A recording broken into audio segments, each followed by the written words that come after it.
15 years. The honourable member for Kitchener Centre. Thank you, Mr. Speaker. Mr. Speaker, our government is committed to an export control system that is rigorous, transparent, and predictable. We believe that regulating the international arms trade is essential for the protection of people and human rights. And, Mr. Speaker, I am proud to live in a Canada which already has, by international standards, an export control regime which stringently promotes transparency and protects human rights through an assessment process. Our existing system of export controls already meets or exceeds all but 2 of the Arms Trade Treaty's 28 articles. But through this legislation, both to enhance transparency and fully comply with the treaty, legislative amendments are being proposed to the Export and Import Permits Act and to one section of the Criminal Code. However, Mr. Speaker, in my view, C-47 is not merely about formalizing existing practices and making policy tweaks. Rather, in my view, Mr. Speaker, acceding to the Arms Trade Treaty is of normative value to Canada. It makes a statement to the world. During the election campaign, we promised Canadians we would re-engage with the world and contribute to development, mediation, conflict prevention, and post-conflict reconstruction efforts. In the words of our Foreign Minister, peace and prosperity are every person's birthright. Unregulated arms transfers hinder social and economic development. They intensify regional instability and prolong conflict. And ultimately, Mr. Speaker, they contribute to violations of international humanitarian law and human rights abuses. We are once again aligning ourselves with our closest partners and allies in NATO and in the G7. And we are advancing Canada's engagement on the responsible trade of conventional arms in a manner which is reflective of our broader international security and development policies.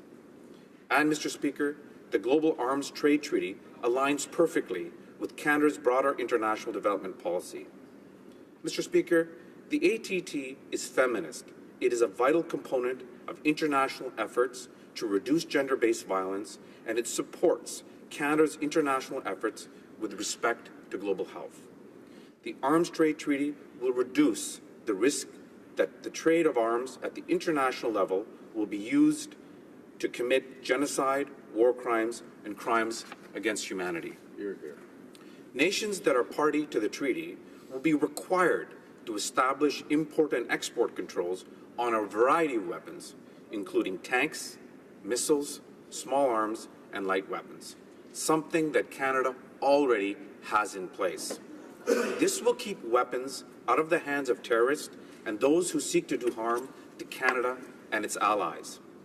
This treaty specifically recognizes the right to use conventional arms for cultural or recreational use and the rights of states to trade in conventional arms for political, commercial, or security purposes. Mr. Speaker, we are the only member of NATO and the only one of the G7 countries that have not signed or ratified the ATT. We cannot and will not fail to act. Mr. Speaker, given my background as a pharmacist, I'm going to examine this treaty through a slightly different lens than many of my colleagues. Mr. Speaker, the International Committee of the Red Cross, the World Health Organization, and other public health institutions and NGOs have all prioritized the Global Arms Trade Treaty as a public health imperative. While health focus groups may not be the first to come to mind when you think of stakeholders focused on global arms, poorly regulated arms trade fuels conflict, which in turn has devastating effects on global health. Reducing the poorly regulated control of arms contributes to the prevention of the misuse of arms, reducing deaths and injuries as a result. Moreover, improving arms control allows for states to redirect resources currently spent on arms management, security, and defense towards the development of social services and public infrastructure. Mr. Speaker, not only will the ATT reduce the direct consequences associated with the illicit arms trade, it would also help a wide variety of secondary challenges associated with the spread of illegal arms. Conflict, Mr. Speaker, spawns a myriad of other problems. Health challenges, not just from injuries sustained in combat, but from diseases that spring up from the unsanitary conditions which arise in war zones. Diseases like cholera, dysentery, and malaria. Gender-based violence and rape that so often becomes used as a weapon of war. The displacement and destruction of entire communities forced to flee for their lives. Children being pulled out of school, losing out on their best chance to get an education.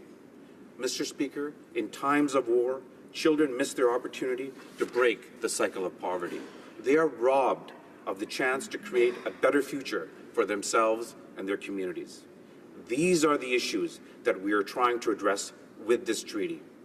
Now, Mr. Speaker, I'm not naive enough to think that one treaty will magically solve all these problems. But, Mr. Speaker, we have an obligation to use every opportunity, to take every chance we have to take concrete and meaningful action towards tackling these issues. Mr. Speaker, let me remind everybody that this year is the 20th anniversary of the Ottawa Treaty, a landmark international agreement to reduce some of the most devastating weapons of war, weapons that continue to kill and injure people of all ages each and every year. I would like to take a brief moment to salute the hard work of groups like MAG and HALO that work diligently in the field each and every day to finally rid the world of this scourge. Bravo. The ATT represents another giant step in the right direction in combating the use of weapons for illegal and often evil means. Mr. Speaker, the ATT is transformational. The inclusion of civil society in the drafting of this treaty was directly responsible for the content of the treaty and the specific language contained within it. This is the first international treaty that explicitly acknowledges the social, economic, and humanitarian consequences of the illicit and unregulated trade in conventional arms. It is also notable that this treaty lists reducing human suffering as its primary goal. Let me provide a concrete example of what happens when weapons in the wrong hands, what that can happen. Mr. Speaker, I am paraphrasing a story that was told to delegates at the United Nations. A boy in the DRC was shot in the face by diamond thieves. He needed to go to Nairobi in order to receive treatment, and his successful treatment and rehabilitation came to a total cost of $6,000 US. Had he not been shot, Mr. Speaker, that $6,000 could have paid for 1 year of primary school education for 100 children. It could have provided full immunization for 250 children. It could have provided a family of 6 for 10 years' worth of staple meals. Make no mistake, Mr. Speaker, this is what we are talking about when we are discussing the ATT. This is what we are trying hard to prevent. This is not the time for Canada to remain on the sidelines and let others lead. This is exactly the sort of treaty that speaks to the heart of who we are as Canadians, as a people, and Mr. Speaker, I am proud to support this bill. Thank you, Mr. Speaker.